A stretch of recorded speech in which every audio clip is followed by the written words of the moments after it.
بسم اللہ الرحمن الرحیم الحمد للہ الذی لا الہ الا هو لہ الملک ولہ الحمد وهو علی کل شیء قدیر والصلاة والسلام علی رسولہ الکریم وخاتم النبیین وعلی اہلہ واصحابہ من اتبعہم بإحسان الی یوم الدین. اما بعد، السلام علیکم ورحمۃ اللہ وبرکاتہ. آپ سن رہے ہیں وولورہمپٹن کی نشریات سے ریڈیو رمضان. میں ہوں آپ کی میزبان عذرا یوسف. رب اشرح لی صدری ویسر لی امری واحلل عقدۃ من لسانی یفقہوا قولی واجعل لی وزیرا من اہلی رب زدنی علما رب زدنی علما رب زدنی علما نافعا وعملا متقبلا ورزقا طیبا وقلبا خاشعا لسانا ذکرا. معزز سامعین، آج سے اس پروگرام میں ہم اپنے پیارے نبی صلی اللہ علیہ وسلم کی سیرت سے اپنے پروگرام کا آغاز کر رہے ہیں. اس تھوڑے سے وقت میں، جبکہ میرا اور آپ کا ساتھ 1 گھنٹے کا ہے، ہم اس حضور صلی اللہ علیہ وسلم کی سیرت سے انصاف نہیں کر سکتے.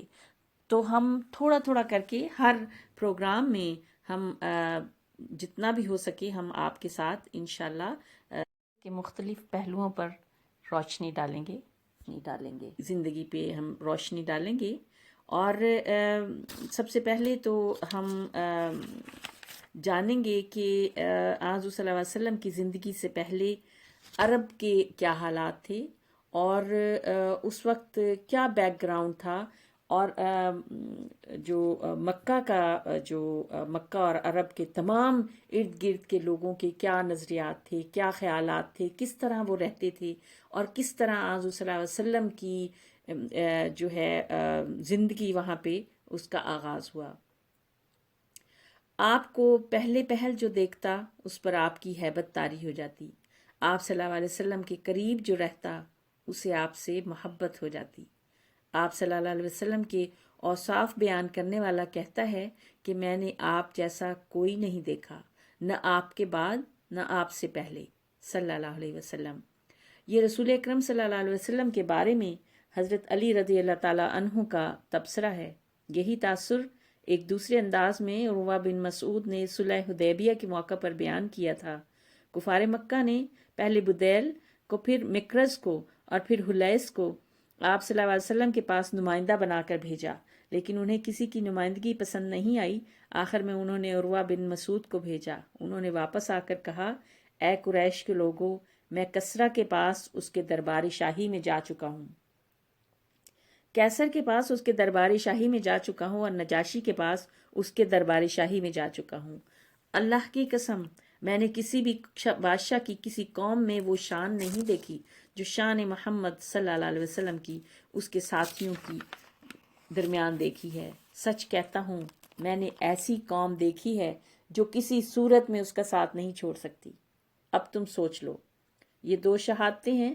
پہلی شہادت ایک بالغ نظر اور جانثار ساتھی کی ہے جو قبل نبوت سے لے کے آخری دم تک سفر اور حضر اور خلوت اور جلوت میں ہمیشہ آپ کے ساتھ رہا، جس کا آپ صلی اللہ علیہ وسلم سے قریب ترین رشتہ تھا، جس کے بارے میں آپ صلی اللہ علیہ وسلم نے فرمایا تھا، انت منی وانا منکا.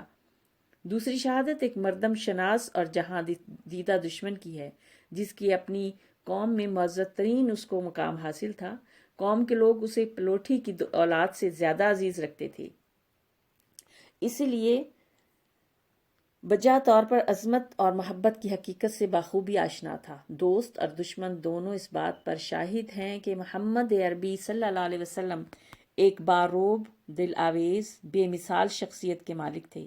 چنانچہ آپ جیسا شخص کبھی دیکھنے میں نہیں آیا. آپ صلی اللہ علیہ وسلم کو دیکھ کر آدمی پر روب طاری ہو جاتا.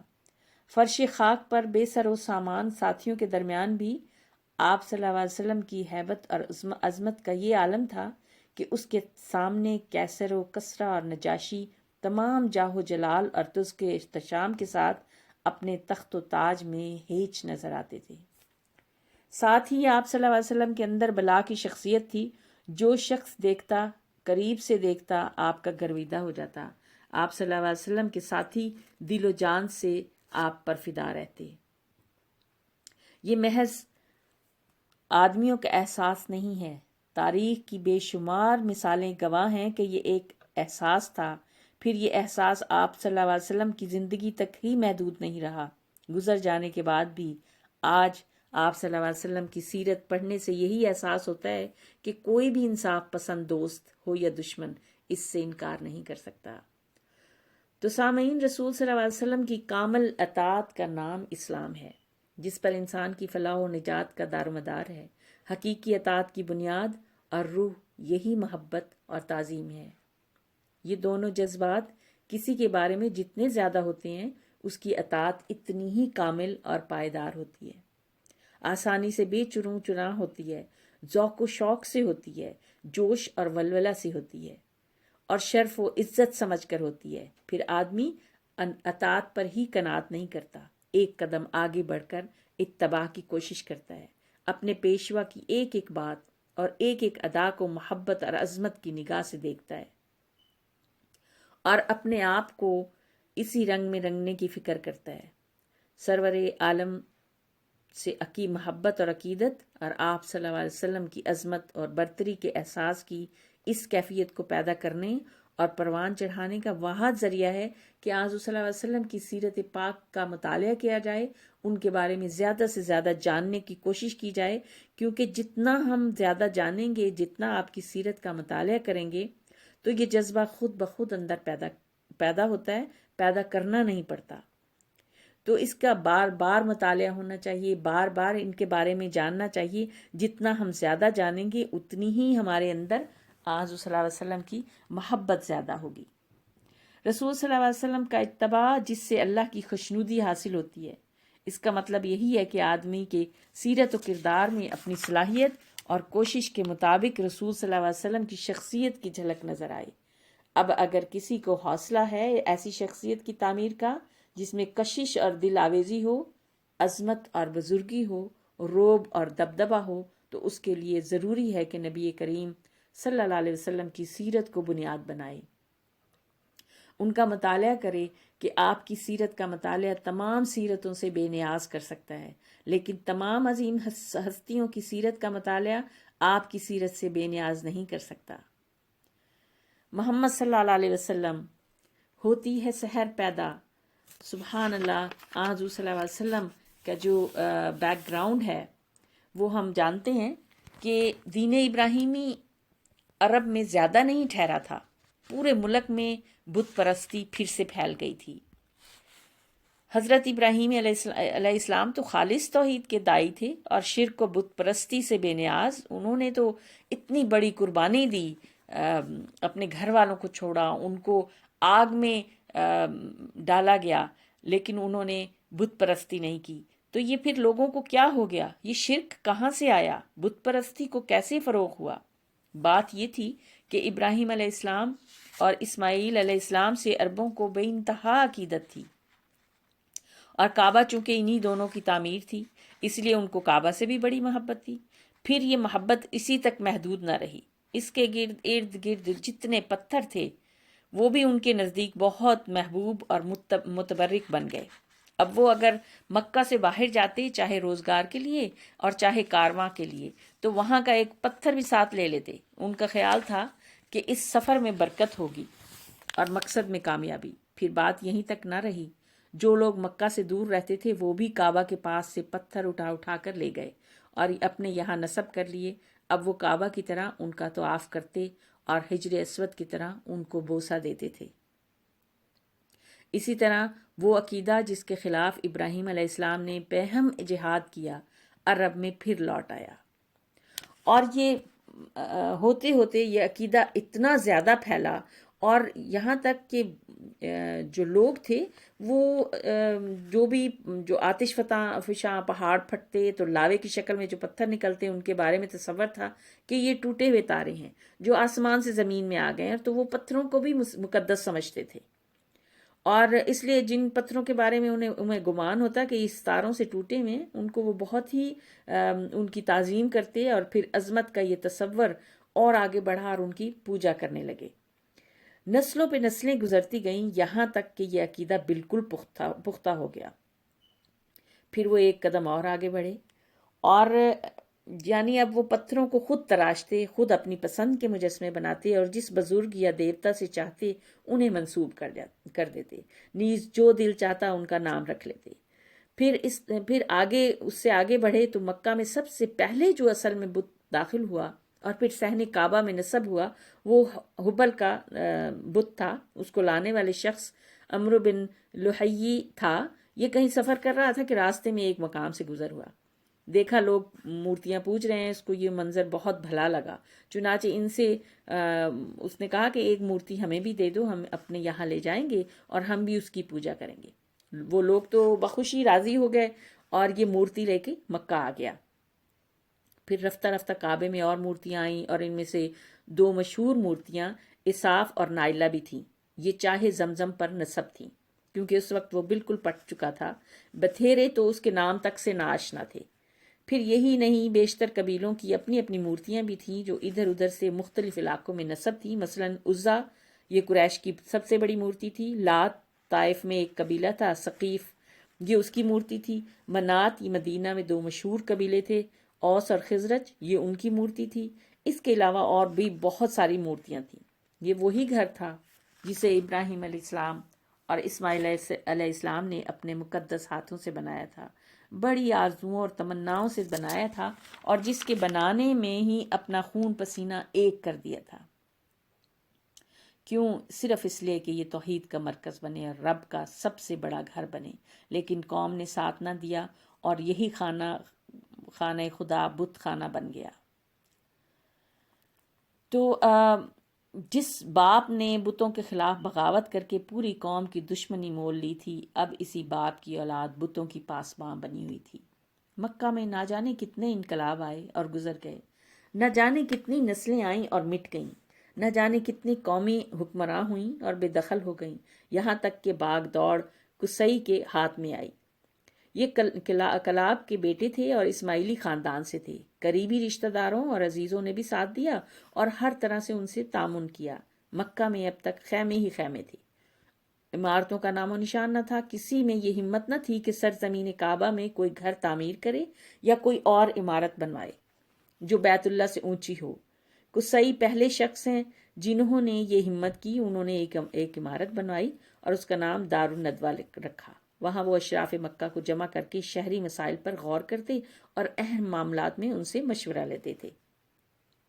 وہیں پر مقدمات کے فیصلے بھی ہوتے اور شادی بیاہ کے مسائل بھی طے ہوتے۔ پھر قصی نے قریش کو بھی عمارتیں بنانے کا حکم دیا، چنانچہ انہوں نے کعبہ کے آس پاس اپنے گھر تعمیر کیے، البتہ بیچ میں کافی جگہ چھوڑ دی کہ حاجی آئیں تو طواف وغیرہ میں کوئی زحمت نہ ہو۔ قصی نے اپنے دور میں بڑے بڑے کام کیے جو ایک زمانے تک یادگار رہے۔ مشعر حرام انہی کی ایجاد ہے جس پر حج کے دنوں میں چراغ جلتے تھے، اور انہی نے تمام قریش کو جمع کیا اور تقریر کی کہ بھائیو، کعبہ کی زیارت کے لیے حاجی نہ جانے کہاں کہاں سے آتے ہیں، سینکڑوں ہزاروں میل کا فاصلہ طے کر کے آتے ہیں، بھائیوں ان کی میزبانی کرنا تمہارا فرض ہے۔ پھر اسی سلسلے میں انہوں نے دو عہدے بھی قائم کیے۔ ایک تو سقایا تھا جس کا کام تھا کہ حاجی آئیں تو ان کے لیے میٹھے پانی کا انتظام کریں، کیونکہ چاہے زمزم تو پٹ چکا تھا اس لیے پانی بہت ہی کم تھا، بہت دور دور سے لانا پڑتا تھا، اور نبیز جو ہے، نبیز وغیرہ کا بھی انتظام ان کے سپرد تھا جو عربوں کی خاص چیز ہے۔ رفادہ جو ہے، قریش نے ایک سالانہ رقم مقرر کی جس سے منی اور مکہ میں حاجیوں کی ضیافت کی جاتی، اسی کے ذمے اس کا انتظام تھا۔ کعبہ سے متعلق بھی ایک عہدہ قائم کیا اور اس کا نام حجابہ رکھا۔ جو اس عہدے کا ذمہ دار ہوتا وہی کعبہ کا کلید برادر ہوتا۔ کعبہ سے متعلق سارے کام اسی کے سپرد ہوتے۔ تو اصل میں تینوں یہ جو عربوں کے نزدیک یہ تینوں عہدے محترم تھے، اور یہ تینوں عہدے جو قصی کے ہاتھ میں تھے۔ پھر جب وہ بوڑھے ہو گئے تو اپنی ساری ذمہ داریوں کا بوجھ انہوں نے تینوں عہدے عبدالدار کے سپرد کر دیے۔ یہ قصی کے سب سے بڑے بیٹے تھے، بعد میں یہ عہدے عبدالدار سے ان کے بیٹوں میں منتقل ہوئے۔ قصی کے ایک اور بیٹے تھے عبد مناف، چونکہ ان کی اولاد اثر و رسوخ میں عبدالدار کی اولاد سے بڑی ہوئی تھی، اس لیے انہوں نے فیصلہ کیا چچیرے بھائیوں سے ان عہدوں کے چھیننے کا۔ بڑی کشمکش ہوئی، جنگ کی تیاریاں ہوئیں، لیکن پھر صلح ہو گئی۔ تو پھر یہ ہوا کہ تقسیم ہوئی تو آل مناف کے حصے میں سکایا اور رفادہ آیا، اور عبد مناف کے ایک بیٹے کا نام ہاشم تھا۔ یہ بھائیوں میں سب سے بڑے تھے، قوم میں ہر دل عزیز بھی تھے، مال و دولت سے بھی بہرہ مند تھے، اس لیے دونوں عہدے انہی کو ملے۔ ہاشم بہت درد مند، غریب پرور، رحم دل انسان تھے۔ یہی وجہ ہے کہ دادا کی سنت انہوں نے بھی جاری رکھی، یعنی حاجیوں کے لیے کھانے کا انتظام کرتے اور مکہ کے لوگوں کا خیال کرتے، اور اہل مکہ کی مالی حالت بہتر بنانے کی بھی انہوں نے تدبیریں سوچیں، بلکہ باہر جا کے انہوں نے لوگوں سے، جیسے شام گرمیوں میں یہ ان کے جو قافلے جاتے تھے، وہ ایک سال گرمیوں کا قافلہ جو ہے وہ شام کی طرف جاتا اور سردیوں میں یمن کی طرف جاتا تھا۔ انہی نے رومی بادشاہ سے اجازت حاصل کی کہ قریش اس کے ملک میں سے سامان تجارت لے کر جائیں تو ان سے کوئی ٹیکس نہ لیا جائے، اور حبش کے بادشاہ نجاشی سے بھی اسی قسم کا فرمان حاصل کیا۔ عرب میں راستے غیر محفوظ تھے، لیکن کیونکہ لوگ مکہ کی طرف آتے تھے، اور قریش کے لوگوں کا وہاں پہ اس وقت تو یہ رواج تھا نا کہ رواج کیا تھا، مطلب اس وقت حال یہ تھا کہ قافلے لٹ جاتے تھے اور ڈاکو جو ہے وہ اپنے آپ کو بہادر کہتے تھے، لیکن جو قریش کے قافلے تھے ان کو نقصان نہیں پہنچاتے تھے، کیونکہ ان کو پتا تھا کہ اگر ہم ان کو نقصان پہنچائیں گے تو ہمیں یہ پھر خانہ کعبہ میں انہوں نے حج وغیرہ کے لیے آنا ہوتا تھا، تو اس لیے قریش کا قافلہ ہمیشہ محفوظ رہتا تھا۔ اور اللہ تعالیٰ نے بھی سورۃ قریش میں قریش کے لوگوں کو اسی اپنی مہربانی کے بارے میں بتایا کہ کس طرح ان کے جو قافلے تھے وہ محفوظ رہتے تھے۔ ایک بار کا واقعہ ہے کہ مکہ میں زبردست قحط پڑا۔ ہاشم نے اس موقع پر شوربہ میں روٹیاں چورا کی اور لوگوں کو کھلایا۔ اس وقت سے ان کا نام ہاشم پڑ گیا کہ ہشم کے معنی ہے چورا کرنا اور ہاشم کے معنی ہے چورا کرنے والا۔ ایک سال ہاشم تجارت کے لیے شام گئے۔ شام میں تاجروں کا پورا قافلہ تھا۔ پھر واپس ہوئے تو یثرب سے گزر ہوا۔ قافلے میں کچھ تاجر یثرب کے تھے اور جن کو وہاں کی ایک عورت نے اپنے مال تجارت دے کر بھیجا تھا۔ قافلہ یثرب پہنچا تو وہ عورت اپنے تاجروں کے پاس آئی اور سفر کی روداد پوچھنے لگی کہ کیا بیچا، کیا خریدا۔ باتوں سے ایسے لگتا تھا جیسے کوئی بہت ہی ہوشیار، تجربہ کار اور باتدبیر خاتون ہے۔ ہاشم یہ سب دیکھ رہے تھے اور دل ہی دل میں اس کی فراست کی داد دے رہے تھے۔ انہوں نے بہرحال وہ اس سے بہت امپریس ہوئے۔ انہوں نے تاجروں سے پوچھا یہ کون ہے؟ جواب ملا نام اس کا سلمہ ہے اور باپ کا نام عمرو ہے، خزرج کا ایک خاندان ہے، بنی نجار، یہ اسی خاندان سے ہے۔ تو انہوں نے پوچھا کیا یہ شادی شدہ ہے؟ جواب ملا نہیں، البتہ یہ اپنے یہاں کی بہت معزز خاتون ہے، اس لیے چاہتی ہے کہ کوئی ایسا شخص ملے ایسا شوہر ملے جو اس کو بالکل آزاد رکھے، اور اپنی آزادی کو مجروح کرنا اسے گوارا نہیں۔ ہاشم نے کہا پوچھو کیا وہ مجھے پسند کرے گی؟ پوچھا گیا تو وہ فوراً تیار ہوگی۔ وہ اسے لے کر مکہ آئے تو وہاں ایک زمانے تک دونوں ساتھ رہتے رہے۔ پھر وہ یثرب لوٹ گئی اور وہاں اس کے ایک لڑکا ہوا جس کا نام اس نے شیبہ رکھا۔ اس کے بعد کئی سال گزر گئے۔ ایک سال گرمی تجارتی قافلہ چلا تو ساتھ میں ہاشم بھی گئے۔ شام میں ایک مقام ہے غزہ، وہاں پہنچ کر وہ ان کا انتقال ہو گیا۔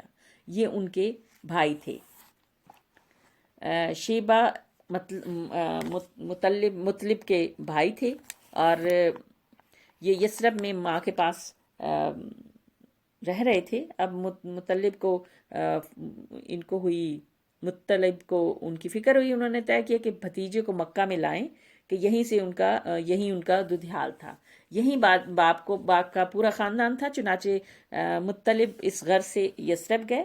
بھابھی سلمہ سے ملاقات ہوئی تو انہوں نے کہا کہ میں ان کو لے جانے کے لیے آیا ہوں کہ وہاں ہماری قوم میں حسب نسب کے اعتبار سے بھی نمایاں ہے اور وہاں عزت سے رہے گا۔ تو سلمہ نے کہا کہ اس کی جدائی میرے لیے موت ہے، لیکن یہ بات بھی مجھے پسند نہیں کہ وہ اپنے بزرگوں سے جدا رہے، آپ ان کی خواہش پوچھ لو۔ تو جب انہوں نے ان کی خواہش کا پوچھی تو انہوں نے کہا کہ جب تک ماں اجازت نہیں دے گی میں کہیں نہیں جا سکتا۔ تو سلمہ نے مطلب کا اصرار دیکھا تو تیار ہو گئی اور کلیجے پہ پتھر رکھ کر اجازت دے دی۔ جو مطلب ہیں 3 دن وہاں رہے، پھر چوتھے دن شیبہ کو لے کر مکہ واپس آئے۔ جب یہ دونوں اونٹ پر سوار تھے، مطلب آگے تھے، شیبہ پیچھے تھے، مکہ میں داخل ہوئے تو لوگوں نے سمجھا کہ یہ ان کا غلام ہے جو خرید کے لائے ہیں۔ تو انہوں نے پھر ان کو اسی لیے ان کا نام جو ہے اصل میں شیبہ تھا، لیکن لوگوں نے جب کہا تو انہوں نے، لوگوں کو تو یہ یاد نہیں رہا، انہوں نے ان کا نام وہ عبد المطلب، جو غلام، جن کا مطلب ہے کہ غلام، مطلب کا غلام، تو وہ پھر اسی نام سے مشہور ہو گیا۔ مطلب کا انتقال ہوا تو عبد المطلب سمجھدار ہو چکے تھے، اور انہوں نے پھر اپنے چچا کا کام سنبھال لیا، سکایا اور رفادہ ان کے ہاتھ میں آ گیا۔ آبادی میں تو کنویں تھے نہیں، جو کچھ تھے مکہ کے اطراف میں تھے، تو وہیں سے حاجیوں کو لا لا کے پانی پلایا جاتا تھا۔ اور بہرحال چاہے زمزم کے متعلق مشہور تھا کہ اس کا پانی شیریں اور خوش ذائقہ تھا، کبھی خشک بھی نہیں ہوتا تھا، اور جتنی ضرورت ہوتی حاصل ہو جاتا۔ تو پھر عبد المطلب کو اس کا خیال آیا، انہوں نے لوگوں سے پوچھا کہ زمزم کو کس نے پاٹا اور کیوں پاٹا؟ تو یہاں پہلے قبیلہ جرہم کی حکومت تھی، ان کا آخری تاجدار جو تھا مزاز جرہمی، جب اس کی قوم بگڑ گئی اور بناؤ سے زیادہ بگاڑ کے کام کرنے لگی تو بنو خزاعہ کو ناگوار گزرا، اور انہوں نے جرہم کو بے دخل کرنے کا فیصلہ کر لیا۔ جنگ ہوئی تو بنو خزاعہ جیت گئے، تو مزاز جو تھا وہ جاتے ہوئے اس نے زمزم کو پاٹ کر دیا، اور اس کے اندر جو کنویں میں تمام جو کعبہ میں نذرانے وغیرہ ملتے تھے ان کو ڈال کے اوپر سے اس کو پاٹ دیا، یعنی کسی کو پتہ نہ چلے۔ بہرحال ایک رات عبد المطلب سو رہے تھے تو ان کو خواب میں سوتے میں یک آواز آئی، زمزم کی کھدائی کر، اور پھر یہ غیبی آواز مسلسل آتی رہی، چنانچہ کھدائی شروع ہو گئی، لیکن یہ کوئی آسان کام نہیں تھا۔ آپ کو پتہ ہی ہے کہ وہ پہاڑی علاقہ تھا، اور وہاں پہ کھودنا جو ہے بڑا مشکل کام تھا، بہت مشکل سے جان توڑ محنت کرنی پڑی، خون پسینہ ایک کر دیا، تب کہیں جا کر پانی نکلا، اور زمزم میں مزاج کی تلواریں بھی ملی، تو کعبے کے وہ نذرانے بھی ملے جو نذرانوں میں سونے کے 2 ہرن بھی تھے۔ عبد المطلب نے تلواروں سے کعبے کے دروازے بنوائے اور ہرنوں کو ان کے اطراف میں رکھ دیا کہ کعبے کی زینت بڑھے۔ زمزم کی کھدائی میں عبد المطلب کا تھک کر چور ہو گئے، اور اس کا ان پہ کافی اثر پڑا۔ اس وقت تک ان کی ایک ہی اولاد تھی جس کا نام حارث تھا، لہٰذا انہوں نے نظر مانی اور اللہ تعالیٰ سے دعا کی کہ اللہ تعالیٰ مجھے 10 بیٹے عطا فرما، اور سب کے سب جوان ہو کر میرا ہاتھ بٹانے لگیں گے تو ایک کو میں تیرے نام پر قربان کر دوں گا۔ عبد المطلب کی یہ آرزو پوری ہوئی، اللہ نے ان کو 10 بیٹے دیے، سب پلے بڑے، جوان ہوئے اور ان کا ہاتھ بٹانے لگے۔ اب نظر پوری کرنے کا وقت آ گیا۔ عبد المطلب نے بیٹوں کو جمع کیا، سارا قصہ سنایا۔ بچوں نے کہا کہ ہم سب دل و جان سے حاضر ہیں، جس کو چاہیں آپ قربان کر دیں۔ تو پھر اس وقت یہ تھا کہ تیروں پہ نام لکھے جاتے تھے اور ان کو جو ہے فال نکالتے تھے۔ بہرحال جب فال نکالی تو ان کے سب سے چھوٹے بیٹے عبداللہ کا نام نکلا۔ عبداللہ عبد المطلب کے چہیتے بیٹے تھے اور اپنی بھائیوں میں سب سے زیادہ انہیں محبوب تھے، لیکن وہ کیا کرتے، مجبور تھے، ان کو ذبح کرنے کے سوا کوئی چارہ نہ تھا کہ وہی حبل کو پسند تھے۔ چنانچہ عبد المطلب نے بیٹے کا ہاتھ پکڑا اور انہیں لے کے زمزم کے پاس آئے کہ وہی قربان گاہ تھی جس کو جو کچھ بھی کرنا ہوتا تھا وہیں لا کے کرتے تھے، اساف اور نائلہ کے حضور، کہ یہ ان کے 2 بڑے دیوتا تھے۔ یہ خبر لوگوں کے دلوں پر بجلی بن کے گری، اور لوگ جو ہیں وہ دوڑے چلے آئے، اور سب کی زبان پہ تھا کہ نہیں عبد المطلب اسے ہرگز ذبح نہ کیجیے۔ عبد المطلب عجیب کشمکش میں پڑ گئے کہ نظر تو میں مان چکا ہوں، اب میں کیا کروں؟ تو جواب ملا کہ اگر مال فدیہ بن سکے تو ہم راضی ہیں، اونٹ ذبح کرنے سے کام بن جائے گا۔ بہت لوگ کافی دیر سوچتے رہے، اور پھر انہوں نے کہا کہ ایک نجومی عورت ہے، اس سے پوچھنا چاہیے۔ لوگ گئے اور اس عورت سے ملے اور اس کو سارا حال بتایا۔ سب کچھ سن لینے کے بعد اس نے پوچھا کسی قیدی کو چھڑانا ہو یا کسی مجرم کی جان بچانی ہو تو اسے کتنا فدیہ دینا چاہیے؟ لوگوں نے کہا 10۔ عورت نے کہا 10 اونٹ اور عبداللہ کے نام کا کرہ ڈالو، اگر اونٹوں کے نام کرہ نکل آئے تو بہتر، ورنہ 20 اونٹ کر دو، اگر پھر بھی عبداللہ کا نام نکلے تو 10 اور بڑھا دو، اسی طرح بڑھاتے رہو یہاں تک کہ تمہارا رب راضی ہو جائے۔ لوگوں نے ایسے ہی کیا، 10 اونٹ اور عبداللہ کے نام کا کرہ ڈالا، عبداللہ کا نام نکلا، اسی طرح وہ بڑھاتے چلے گئے، عبداللہ کا نام نکلتا چلا گیا۔ ادھر عبد المطلب کھڑے عاجزی کے ساتھ دعا میں مصروف تھے، خدایا فدیہ قبول کر لے، خدایا عبداللہ کی جان بچا لے۔ جب بڑھتے بڑھتے 100 اونٹ ہو گئے تو کرہ اونٹوں کے نام نکل آیا۔ اب کیا تھا، لوگ خوشی سے اچھل پڑے اور عبد المطلب کو ہر طرف سے مبارکباد دینے لگی۔ مبارک ہو عبد المطلب، اللہ نے بیٹے کا فدیہ قبول کر لیا۔ لیکن عبداللہ ابھی مطمئن نہ ہوئے اور دوبارہ کرا ڈلوایا کہ کوئی شبہ نہ رہ جائے، خدا کی کیا مرضی ہے، صاف صاف معلوم ہو جائے۔ پھر جب پوری طرح اطمینان ہو گیا تو اونٹ ذبح کیے گئے اور وہیں چھوڑ دیے گئے کہ جو چاہے اس سے فائدہ اٹھا لے۔ آگے عبداللہ کے بارے میں جانتے ہیں انشاءاللہ۔ اور کیونکہ عبداللہ جو تھے وہ آج صلی اللہ علیہ وسلم کے فادر تھے۔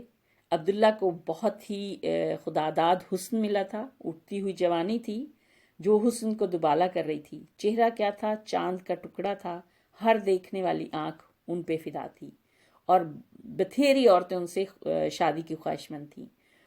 تو نظر والا واقعہ ہوا تو گھر گھر ان کا چرچا شروع ہو گیا اور ان سے ان کی عظمت اور بڑھ گئی۔ تو بہت ساری عورتوں نے نکاح کی خواہش کی۔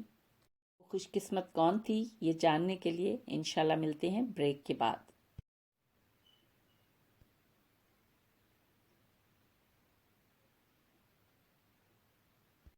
السلام علیکم ورحمۃ اللہ وبرکاتہ۔ Welcome back.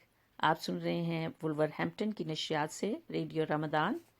تو ہم بات کر رہے تھے عبداللہ کی شادی کی۔ عبداللہ کو خداداد حسن ملا تھا، اٹھتی ہوئی جوانی تھی جو حسن کو دوبالا کر رہی تھی۔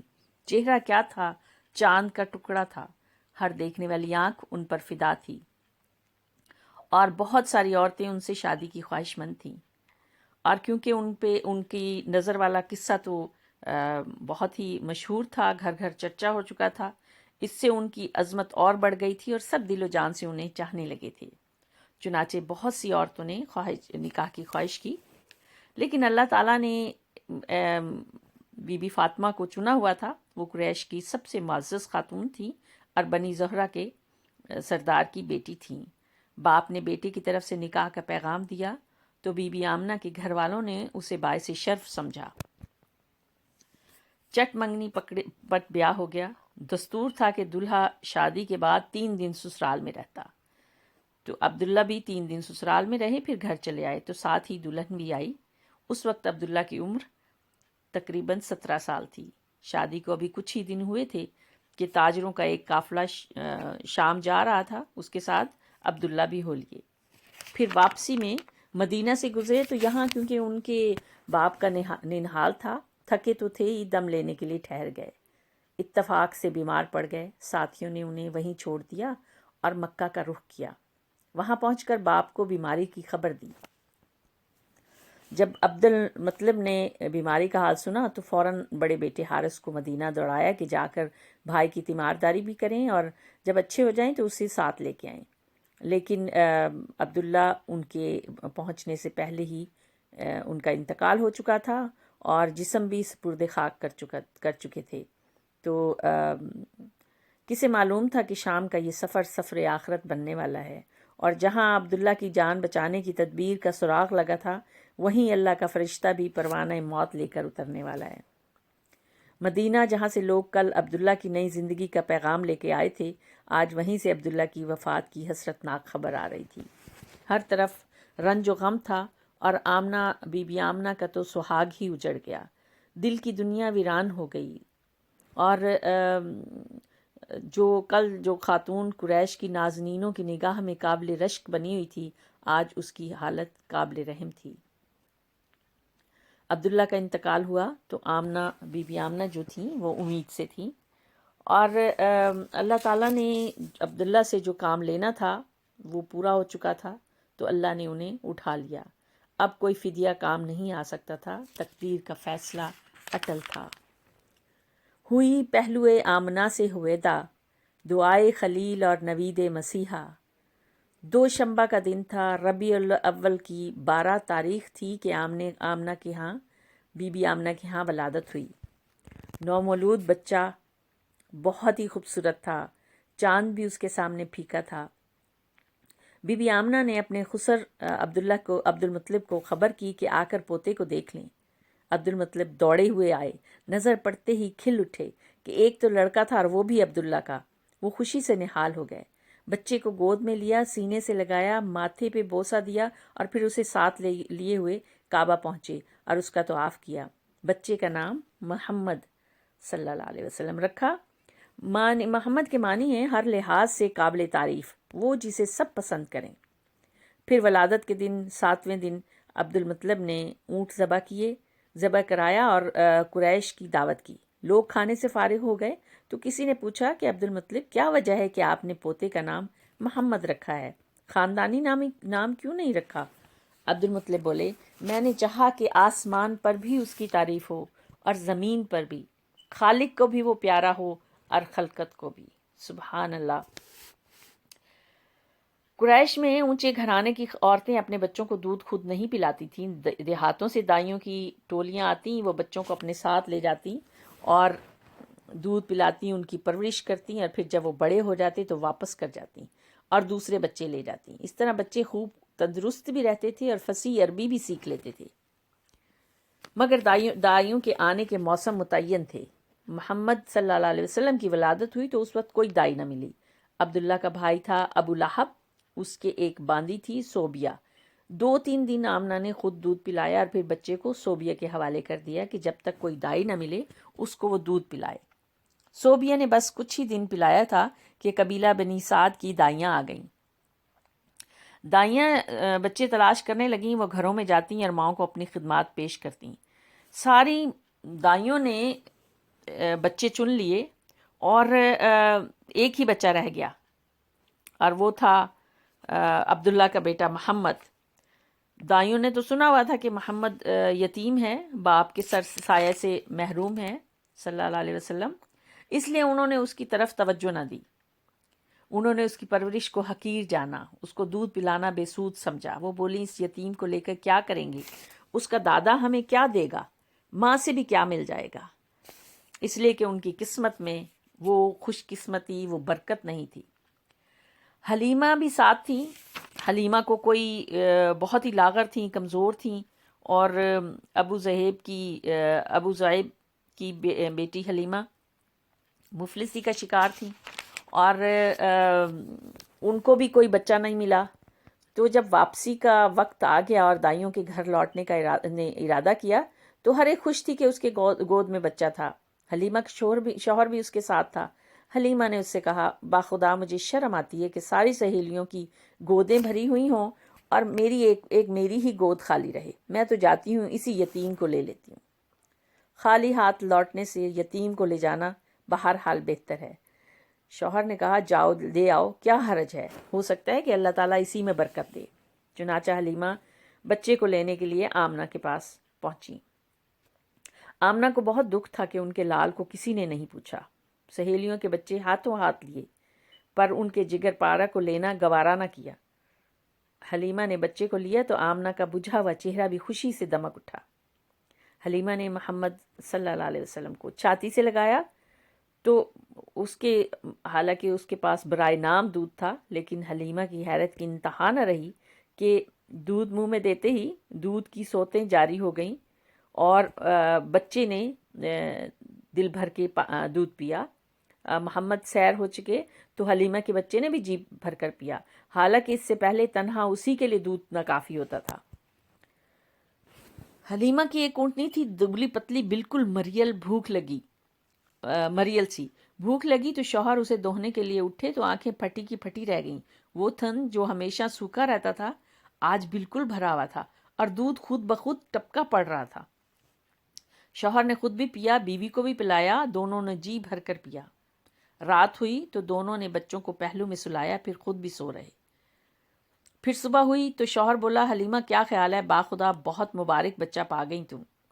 حلیمہ بولی، باخدا میرا بھی یہی خیال ہے۔ پھر دائیوں کا قافلہ گھروں کو لوٹا۔ حلیمہ کی گدھیاں آگے آگے تھی اور مستانہ وار بڑھ رہی تھی۔ سہیلیوں نے یہ دیکھا تو آواز دی، واہ ری ابو ذئب کی بیٹی، ذرا ٹھہرو نا، ہمیں بھی تو آ لینے دو۔ ارے یہ تو وہی گدھیا ہے جس پر تم آئی تھی، یہ تو راستے میں رک جاتی تھی، بار بار تم پیچھے ہو جاتی تھی۔ حلیمہ نے کہا، ہاں ہاں باخدا یہ وہی ہے۔ سہیلیاں بولی، باخدا یہ تو بڑی عجیب بات ہے۔ اب حلیمہ کے یہاں برکتوں کی بارش ہونے لگی، ہر چیز میں برکت ظاہر ہو رہی تھی۔ جانور موٹے ہو رہے تھے، دودھ سے تھن پھول رہے تھے اور ہر طرف برکت ہی برکت تھی۔ رفتہ رفتہ 2 سال گزر گئے۔ آمنہ کا لال حلیمہ کا دودھ پیتا رہا۔ حلیمہ کی ایک بیٹی تھی شیمہ، اس کی گود میں ہمکتا صحرا کی کھلی فضا ہوتی اور دیہات کی سادہ زندگی۔ جسم تیزی سے بڑھا، ہاتھ پیر میں طاقت آ گئی اور بچہ خوب تندرست ہو گیا۔ جب شیر خواری کے دن پورے ہوئے، اب وقت آئے کہ بچہ پھر ماں کی گود میں جائے اور اس کے گھر کی رونق بنے۔ لیکن حلیمہ بچے کو کیسے جدا کرتی؟ ان کا دل کسی صورت ان سے جدا ہونے کو تیار نہ تھا۔ وہ بچے کو لے کے ماں کے گھر چلیں، لیکن ارادہ یہی تھا کہ ان سے گزارش کریں گی کہ بچے کو کچھ دن اور ساتھ رہنے کی اجازت دیں۔ چنانچہ انہوں نے جب وہ آمنہ کے پاس آئیں تو انہوں نے کہا کہ مجھے اندیشہ ہے کہ اگر محمد صلی اللہ علیہ وسلم ابھی سے مکہ میں رہ گیا تو کہیں یہاں کی آب و ہوا سے کوئی نقصان نہ پہنچ جائے، کیوں نہ آپ کچھ دن اور ہمارے یہاں رہنے دیں، ذرا اور بڑا ہو جائے پھر آ جائے گا۔ اسی طرح حلیمہ آمنہ سے ضد کرتی رہیں، پہم اصرار کرتی رہیں، اسی طرح مناتی رہیں، تو آخر کار وہ تیار ہو گئیں۔ حلیمہ کا دل خوشی سے باغ باغ ہو گیا۔ وہ محمد صلی اللہ علیہ وسلم کو لے کے پھر اپنے گھر آ گئیں۔ محمد صلی اللہ علیہ وسلم اب 5 سال کے ہو گئے۔ حلیمہ سے جدائی کے ساتھ پھر آن پہنچی۔ محمد صلی اللہ علیہ وسلم سے حلیمہ کو بے حد محبت تھی۔ وہ سچ مچ ان کی آنکھوں کے ٹھنڈک تھے، ان کے دل کا سکون تھے۔ محمد صلی اللہ علیہ وسلم کو بھی حلیمہ سے بے انتہا محبت تھی۔ نبوت ملنے کے بعد جب بھی وہ آپ کے پاس آئیں تو آپ میری ماں کہہ کر لپٹ گئے۔ حلیمہ کے لیے محمد کی جدائی سہانے روح تھی، لیکن کرتی کیا کہ اب گھر پہنچانا ضروری تھا، مزید روکنا ممکن نہ تھا۔ پھر ایک وجہ اور یہ بھی ہوئی کہ ایک روز وہ بیٹھی ہوئی تھیں، ساتھ میں محمد بھی تھے، کہ اتنے میں حبشہ کے کچھ عیسائیوں کا گزر ہوا۔ بچے پر نظر پڑتے ہی وہ ٹھہر گئے، قریب آئے اور اسے بڑے غور سے دیکھنے لگی، ایک ایک چیز کا جائزہ لینے لگی۔ حلیمہ سے پوچھا بھی کیسا بچہ ہے یہ؟ پھر وہ آپس میں باتیں کرنے لگے، اس بچے کو لے لیں، اس کو اپنے یہاں لے چلیں گے، یہ بچہ ایک عظیم انسان ہوگا، ہم خوب جانتے ہیں کہ یہ کیا بنے گا۔ حلیمہ ان کا مطلب سمجھ گئیں اور بہت ڈریں۔ اسی ڈر کی وجہ سے وہ آمنہ کے پاس پہنچیں، بی بی آمنہ کے پاس پہنچیں اور ان کی امانت ان کے حوالے کی، تب کہیں جا کر اطمینان کا سانس لیا۔ اب ماں کی ممتا تھی اور دادا کی سرپرستی۔ دادا بے انتہا محبت کرتے تھے۔ جب آپ 6 سال کے ہوئے تو ماں کا دل چاہا کہ چل کر شوہر کی قبر دیکھیں، چنانچہ وہ مدینے کے لیے روانہ ہو گئیں اور محمد صلی اللہ علیہ وسلم کو بھی لیتی چلی گئیں۔ شوہر کی ایک باندھی تھیں ام ایمن، وہ بھی سفر میں تھیں۔ وہاں ایک مشہور خاندان تھا بنی نجار۔ محمد صلی اللہ علیہ وسلم کی دادا کی ننیال اسی خاندان میں تھی، اسی لیے بی بی آمنہ جا کر وہیں ٹھہریں۔ بی بی آمنہ مدینہ پہنچی تو پیارے بیٹے کو وہ گھر دکھایا جہاں اس کے پیارے باپ نے وفات پائی، وہ جگہ بھی دکھائی جہاں وہ ہمیشہ کی نیند سو رہے تھے۔ 1 مہینہ گزار کر بی بی آمنہ نے گھر لوٹنے کا ارادہ کیا۔ محمد صلی اللہ علیہ وسلم کو لے کر مکہ کے لیے روانہ ہو گئیں اور شوہر کی طرح بی بی آمنہ بھی بیمار پڑ گئیں۔ اب وہ گاؤں پہنچیں تو حالت نازک ہو گئی اور پھر وہ سنبھل نہ سکی، وہ وفات پا گئیں اور وہیں دفن ہوئیں۔ اللہ اللہ اللہ آپ کا ولی و کارساز ہے، اے محمد صلی اللہ علیہ وسلم۔ آپ یتیم تھے، باپ کے سائے سے محروم تھے، ابھی اس یتیمی کا شعور ہوا ہی تھا کہ ماں بھی داغ مفارقت دے گئیں۔ باپ کی قبر دیکھی ہی تھی کہ ماں کی قبر تیار ہو گئی، اب آپ تنہا رہ گئے۔ ام ایمن نے آپ کو اپنی حفاظت میں لے لیا اور بڑے پیار سے گھر لائیں۔ مکہ پہنچے تو آپ صلی اللہ علیہ وسلم بلک بلک کر رو رہے تھے۔ آج ان کا حال دیکھا نہ جاتا تھا۔ اس حادثے کے بعد کا عبد المطلب پر بھی بڑا برا اثر پڑا اور محمد صلی اللہ علیہ وسلم کے لیے ان کے سینے میں ماں کی محبت اور باپ کی شفقت ابل پڑی۔ وہ آپ پر بے انتہا مہربان ہو گئے، پہلے سے زیادہ ماننے لگے، محبت سے پیش آتے۔ جب عبد المطلب قریش کے سردار تھے، کعبہ کے زیر سایہ اپنی گدی پر بیٹھتے تو ان کے بیٹے ادب اور احترام میں گدی سے ذرا دور بیٹھتے تھے، لیکن جب محمد صلی اللہ علیہ وسلم آ جاتے تو عبد المطلب انہیں اپنے پاس بلاتے، اپنی گدی پر بٹھاتے اور پیار سے پیٹھ سلاتے۔ لیکن افسوس عبد المطلب بھی زیادہ نہ ٹھہرے۔ محمد صلی اللہ علیہ وسلم ابھی 8 سال کے ہوئے تھے کہ دادا بھی چل بسے۔ دادا کی موت پر آپ صلی اللہ علیہ وسلم کے دل کو سخت صدمہ پہنچا، ویسا ہی صدمہ جیسے اس سے پہلے ماں باپ کی موت پر ہوا تھا۔ استغفر اللہ۔ حضور صلی اللہ علیہ وسلم کا سلسلہ نسب بتاتے چلیں۔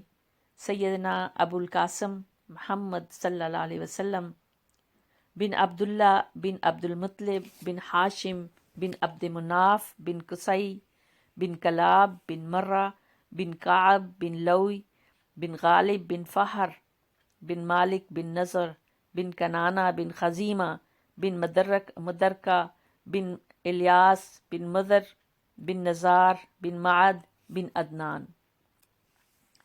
سبحان اللہ۔ حضور صلی اللہ علیہ وسلم ہمارے پیارے نبی نے بہت چھوٹی عمر میں ہی بہت دکھ دیکھ لیے۔ اللہ تعالیٰ نے سورۃ ضحیٰ میں فرمایا الم یجدک یتیما فآویٰ ووجدک ضالا فہدیٰ۔ ترجمہ ہے محمد صلی اللہ علیہ وسلم، کیا ایسا نہیں کہ اس اللہ نے تم کو یتیم پایا تو ٹھکانہ عطا فرمایا، اور راہ حق سے بے خبر پایا تو سیدھا راستہ دکھایا؟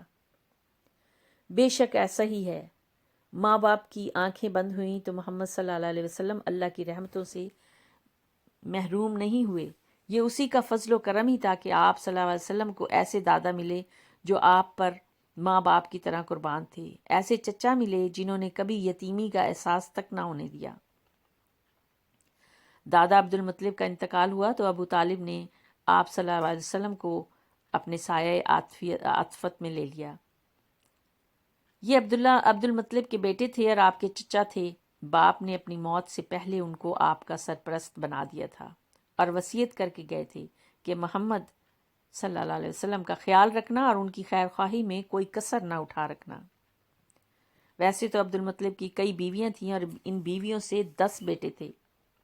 ابو طالب نہ تو بھائیوں میں سب سے بڑے تھے اور نہ سب سے زیادہ مالدار تھے، البتہ سب سے زیادہ باہمت تھے، شرافت میں بھی سب سے بڑھ کر تھے، طبیعت کے بھی بہت نیک تھے۔ پھر آپ صلی اللہ علیہ وسلم کے والد ماجد اور وہ 2 سگے بھائی تھے، بقایا بھائی جو تھے وہ دوسری بیویوں سے تھے۔ بہرحال ابو طالب جو ہیں اپنے بھتیجے سے بے انتہا محبت کرتے تھے، اپنے بچوں سے بھی بڑھ کر، اور انہوں نے آپ کو دن رات دیکھ رہے تھے کہ آپ کے اندر سچائی، ایمانداری، شرافت اور پاک بازی ہے، اور بات بات سے ذہانت کا ثبوت ملتا ہے۔ چچا کی سرپرستی میں 4 سال گزر گئے۔ 12 سال کے ہوئے تو جسم میں کافی مضبوطی اور توانائی آ چکی تھی، عقل میں غیر معمولی گہرائی تھی، ذہانت بلا کی تھی، روح میں بے پناہ عظمت و بلندی تھی۔ ابھی آپ کی عمر ہی کیا تھی، لیکن پیشانی پر اقبال مندی کا ستارہ چمک رہا تھا۔ آپ صلی اللہ علیہ وسلم میں غیر معمولی صلاحیتیں جھلک رہی تھیں، عجیب و غریب کمالات ظاہر ہو رہے تھے۔ ابو طالب دیکھ دیکھ کر حیران ہوتے تھے۔ اب ان کے نزدیک آپ صلی اللہ علیہ وسلم کا شمار ناسمجھ بچوں میں نہ تھا، بلکہ سوجھ بوجھ رکھنے والے بڑے بوڑھوں میں تھا۔ وہ آپ سے ہر مسئلے پر تبادلہ خیال کرتے، جیسے وہ کسی برابر کے ساتھی سے کرتے تھے۔ اس زمانے میں ابو طالب نے شام کے تجارتی سفر پر جانے کا ارادہ کیا۔ سفر دور دراز کا تھا اور وہ آپ کو لے جانا نہیں چاہتے تھے کیونکہ راستہ بہت دشوار گزار تھا، لیکن جب آپ چلنے لگے تو آپ صلی اللہ علیہ وسلم جب ابو طالب چلنے لگے تو حضور صلی اللہ علیہ وسلم جو ہے آپ سے لپٹ گئے۔ ابو طالب نے سوچا سفر تو دشوار ہے مگر بھتیجا بھی ہوشیار ہے، اور یہ سوچ کر وہ باخوشی ساتھ لے جانے لگے۔ یہ تجارتی قافلہ تھا۔ یہ بصرہ میں جب یہ شام کی سرزمین میں پہنچا اور اس نے ایک شہر بصرہ میں پڑاؤ ڈالا تو وہاں پہ بحیرہ نامی ایک راہب تھا، اس کے گرجا گھر کے پاس ہی ایک سایہ دار درخت تھا، جگہ تھی جہاں پہ قریش جو ہے ہمیشہ وہیں ٹھہرتے تھے اور کچھ دیر آرام کرتے۔ جب یہ قافلہ وہاں پہنچا تو تھوڑی دیر بعد ایک قاصد آیا اور بولا کہ آپ لوگ بحیرہ کی طرف تشریف لے چلیں، انہوں نے آپ کے لیے کھانے کا اہتمام کیا۔ لوگ بڑے حیران ہوئے کہ ہم ہمیشہ یہاں ٹھہرتے تھے، پہلے تو کبھی نہیں پوچھا، آج یہ اتنا کیوں مہربان ہے۔ بہرحال انہوں نے دعوت قبول کی اور حضور صلی اللہ علیہ وسلم کو وہاں نہیں لے کے گئے، تو کیونکہ وہ بچے تھے تو بحیرہ نے سب کا بہت خیر مقدم کیا، ان کا استقبال کیا اور بولا کہ بھائیوں میں چاہتا ہوں کہ آج تم سب میری طرف سے کھانا کھاؤ اور تم میں سے کوئی بھی نہ رہ جائے۔ اہل قافلہ بولے کہ ہم سب آ گئے ہیں، ہاں ایک چھوٹا سا لڑکا ہے وہ ہم چھوڑ آئے ہیں۔ تو بحیرہ نے کہا نہیں نہیں، لڑکا ہے تو کیا ہوا، اس کو بھی بلاؤ، وہ بھی یہیں کھانا کھائے گا۔ وہ بہت حیران ہوئے کہ ایک تو خلاف معمول دعوت تھی، پھر یہ کہ بہت اصرار تھا۔ تو انہوں نے بحیرہ سے پوچھا تو اس نے جواب دیا کہ آپ لوگ مہمان ہیں، ہمارے پڑوس میں آ کے ٹھہرے ہیں، ہم پر آپ کا حق ہے، ہمیں اس کا خیال کرنا چاہیے۔ اب میں نے چاہا کہ آپ لوگوں کو کچھ خاطر خواہ تواضع ہو جائے، اور کیا بات ہو سکتی ہے؟ انہوں نے کہا باخدا کوئی بات ہے ضرور۔ بہرحال قاصد جو ہے ابو طالب کے ڈیرے پر گیا اور محمد صلی اللہ علیہ وسلم کو لے کر واپس آیا۔ بحیرہ کی نظریں محمد صلی اللہ علیہ وسلم پہ پڑی تو جم کر رہ گئیں، اور وہ ٹک ٹکی لگائے آپ کو دیکھتا رہا۔ سب نے کھانا کھا لیا تو ادھر ادھر پھیل گئے۔ تو اس وقت بحیرہ آپ صلی اللہ علیہ وسلم کے پاس آیا اور بولا بیٹے تمہیں لات و عزا کی قسم جو کچھ پوچھوں بتلا دینا۔ آپ صلی اللہ علیہ وسلم نے فرمایا لات و عزا کی قسم نہ دیجیے۔ بحیرہ نے کہا اچھا خدا کی قسم جو کچھ پوچھوں سب بتلا دینا۔ آپ صلی اللہ علیہ وسلم نے پوچھا پوچھئے کیا پوچھتے ہیں؟ اب بحیرہ آپ سے آپ صلی اللہ علیہ وسلم ہی کے بارے میں مختلف سوال کرنے لگا، کچھ مزاج اور طبیعت کا حال پوچھا، کچھ عادات اور اخلاق کے بارے میں بات دریافت کیا۔ آپ اس کے ہر سوال کا جواب دیتے رہے۔ اتنے میں ابو طالب محمد صلی اللہ علیہ وسلم کو لینے آ گئے۔ بحیرہ نے پوچھا یہ لڑکا تمہارا کون ہوتا ہے؟ ابو طالب نے کہا یہ میرا بیٹا ہے۔ بحیرہ بولا یہ کیسے ہو سکتا ہے، یہ تمہارا بیٹا نہیں ہے، اس لڑکے کا باپ، یہ ہو نہیں سکتا کہ اس لڑکے کا باپ زندہ ہو۔ آپ صلی اللہ علیہ وسلم کے بارے میں بحیرہ کی یہ معلومات دیکھی تو ابو طالب دنگ رہ گئے، بولے ہاں یہ میرا بھتیجا ہے۔ بحیرہ نے کہا اور اس کا باپ؟ ابو طالب نے کہا ابھی یہ ماں کے پیٹ ہی میں تھا کہ باپ کا انتقال ہو گیا۔ بحیرہ بولا تم نے سچ کہا، اب اپنے بھتیجے کو گھر واپس لے جاؤ اور دیکھو اسے یہودیوں سے بچائے رکھنا۔ خدا کی قسم اگر انہوں نے دیکھ لیا اور جس حد تک میں نے اسے پہچان لیا ہے انہوں نے پہچان لیا تو اس کی جان کے پیچھے پڑ جائیں گی۔ تمہارا یہ بھتیجا ایک عظیم انسان ہوگا۔ تو پھر وہ واپس ہو گیا، اس کا چہرہ خوشی اور اطمینان سے چمک رہا تھا اور وہ زیر لب کہتا جا رہا تھا میرا اندازہ بالکل صحیح نکلا۔ تو سامعین اب آگے چلتے ہیں کہ آگے کیا ہوتا ہے۔ جب یہ حضور صلی اللہ علیہ وسلم چھوٹے تھے اور وہاں پہ حضور صلی اللہ علیہ وسلم جو بھی وہاں پہ کام ہوتا تھا کاموں میں بھی حصہ لیتے تھے، اور لوگ جو ہے وہ آپ کی سمجھ اور عقل کو داد دیتے تھے۔ تو گھرانہ جو تھا وہ عکاظ اور مجنہ اور ذی المحاج بھی جاتے، یہ عرب کے مشہور بازار تھے اور مکہ کے آس پاس ہی لگتے، پھر لگتے بھی حرمت کے مہینوں میں جن میں جنگ اور خون ریزی حرام ہوتی، اور ہوتی ہوئی جنگیں بھی رک جاتی، انتقام کے بھڑکتے ہوئے شعلے بجھ جاتے، اور یہ حرمت کے 4 مہینے تھے، ذی قعدہ، ذی الحجہ اور محرم اور رجب۔ ان بازاروں میں ہر قسم کی چیزیں بکتی تھیں، بیرون ملک سے بھی سامان آتا اور فروخت ہوتا، شعر و شاعری کی محفلیں جمتی، مقررین اپنے اپنے خطابات کے جوہر دکھاتے، تو یہ بازار آدمیوں سے بھرے ہوئے تھے۔ تو وہاں پہ بھی آپ کو لوگوں سے ملنے جلنے کا موقع ملتا، ان کے افکار اور عقائد کو سمجھنے کا اور ان کے قول و فعل کا پرکھنے کا بڑا اچھا موقع ملتا۔ اور جب بھی آپ تنہائی میں ہوتے اور یکسوئی حاصل ہوتی تو ساری باتیں آپ ان پہ غور کرتے، اور جب آپ خاص طور پہ بکریاں چرانے جاتے تو اس سے آپ کے غور و فکر میں اور ان کو مدد ملتی۔ یہ آپ کا مشغول مشغلہ تھا، بہت ہی محبوب مشغلہ تھا۔ کچھ گھر والوں کی بکریاں ہوتی ہیں اور کچھ قبیلے والوں کو، وہ آپ لے کر ان کو دور نکل جاتے، تو وہاں پہ آپ کے لیے فکر و نظر کے لیے، غور و تدبر کے لیے آپ صلی اللہ علیہ وسلم کے سامنے ایک وسیع میدان ہوتا۔ اس طرح آپ نے لڑکپن کے ایام اور جوانی کے سال گزارے، نہ کہ دوسرے لڑکوں اور جوانوں کی طرح کھیل کود میں، ہنسی مذاق میں، بے مقصد کی باتوں میں، اور جو وہاں پہ جیسے کہ رواج تھا لوگ راتوں کو اپنے اپنے کاموں سے فارغ ہو کر جمع ہوتے اور طرب و نشاط کی محفلیں جمتی اور دلچسپ تفریحی پروگرام رہتے، داستان گوئی ہوتی، لوگ اپنے اپنے قصے سناتے، فن کے کمال کرتے، اور داستان سنانا شروع کرتے تو رات رات بیٹھ کر سنتے رہتے. یہ گویا اس زمانے کا کلچرل پروگرام تھا. ایک دفعہ ایک ساتھی نے آپ کو ابھارا بھی کہ محمد صلی اللہ علیہ وسلم ایک رات تم بھی اس محفل کا لطف اٹھاؤ. نوجوانی کا زمانہ تھا. ساتھی کے کہنے پر تیار ہو گئے جو آپ کے ساتھ بکریاں چرایا کرتا تھا. فرمایا اچھا آج رات میری بکریاں تم دیکھتے رہنا. اور میرا اس تفریحی پروگرام میں شرکت کی غرض سے آپ آبادی کی طرف چل پڑے. راستے میں کسی کے گھر سے گیت کی آواز آ رہی تھی. آپ ٹھہر کر صلی اللہ علیہ وسلم سننے لگے. کچھ دیر میں نیند آ گئی اور سو گئے. آنکھ کھلی تو دن چڑھا تو آپ ساتھی کے پاس لوٹ آئے. ساتھی نے دیکھتے ہی پوچھا کہو محمد صلی اللہ علیہ وسلم رات کیسے گزری. آپ نے فرمایا کہ آپ نے اس کو سارا قصہ سنایا کہ میں تو سو گیا تھا. تو دوسری رات ساتھی نے پھر اکسایا. آپ پھر روانہ ہو گئے لیکن راستے میں کانوں میں گیت کی آواز پڑی اور پھر آپ وہیں بیٹھ کے سننے لگے تو وہ آپ کو نیند آ گئی. تو 40 برس کی زندگی میں صرف 2 مرتبہ آپ صلی اللہ علیہ وسلم نے اس قسم کا ارادہ کیا مگر دونوں مرتبہ اللہ سبحانہ تعالیٰ نے آپ کو بچا لیا کہ تیری شان ان فضولیات سے بالاتر ہے. سبحان اللہ. پھر کبھی خواب میں بھی اس طرح کا خیال حضور صلی اللہ علیہ وسلم کو نہیں آیا اور نہ کبھی ایسی کوئی بات سرزد ہوئی. آپ صلی اللہ علیہ وسلم شرم و حیا کے پیکر تھے. عفت و پاک بازی کا اعلیٰ ترین نمونہ تھے.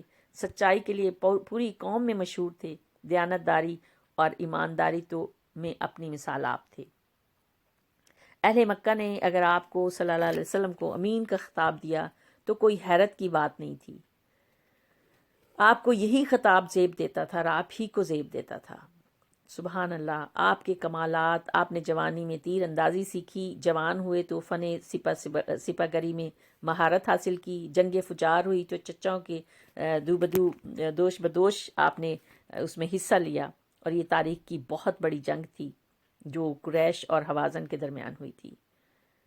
تو اس جنگ میں گھرانوں کے گھرانے تباہ ہو گئے. اس سے کچھ لوگوں کو دکھ ہوا اور انہوں نے صلح کی آواز اٹھائی. بالآخر یہ معاہدہ ہوا اور حلف فضول کے نام سے مشہور ہوا.